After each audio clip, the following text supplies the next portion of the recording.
Alright now guys, finally I got some hemlock back in the sawmill. I've not sawed up any hemlock in a long time.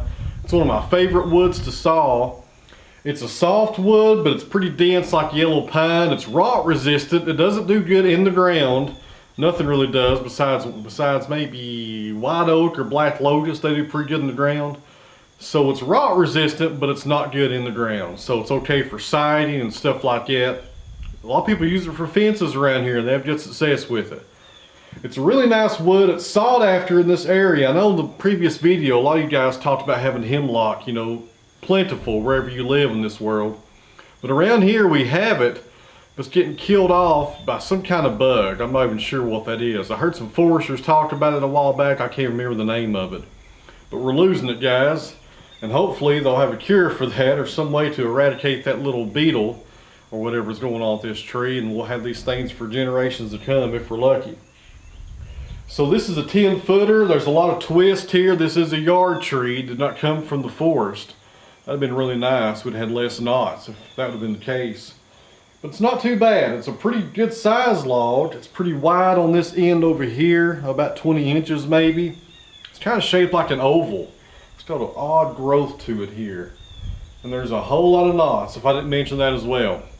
I'm running that 4-degree double hard Wood-Mizer blade today. That should help us in our strategy here to get some nice flat cuts with all these knots. Because knots, the reason they cause a havoc on sawyers with a band sawmill, and the circle sawmills may be a little different, I'm not sure, but on a band saw, when you hit that knot, you're hitting end grain. So you're sawing with the grain coming along, and it's like you hit a brick wall. There's end grain coming up, and that's some, you know, knot is a hard material right there. That's one of the hardest parts of a tree, and limbs are dense or more dense than the log. So you got that limb wood coming out, and it's straight up in the air, and you're just crashing right into that. You know, you're coming really nice with the grain. It's a good cut, and all of a sudden you hit that right there. And here's what happens. It doesn't matter what kind of blade you got on there. You need to slow down just a little if you see those knots, if you can.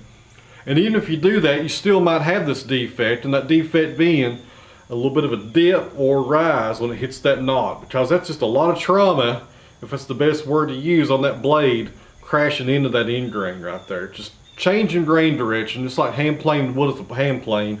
If I'm running my jack plane up a piece of wood and I'm running with the grain, if I run against that grain, it's going to tear out. Same thing with that sawmill. It tears out, crashes into that knot. Alright guys, let's get this sawmill warmed up and get this going. I've been looking forward to this all weekend. And real quick, I want to thank everybody on Patreon for supporting the channel. Thanks to all you subscribers for watching these videos. We're just about to 90,000 subscribers. 100,000 subscribers is my goal. That's been my goal since I started this channel 5 years ago. Hopefully we'll hit that by the end of the year. So tell your friends about this channel, guys. Help me out just a little. 10,000 more people and we'll be there. And the big giveaway at 100,000 subscribers, I'm going to give away one of these nice black walnut slabs back here I need to kiln dry. So, that's enough about that. Let's get going, guys.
All right, friends, here's what I've decided. I went ahead and cut this down to 11 and about 1/8 of an inch on the width.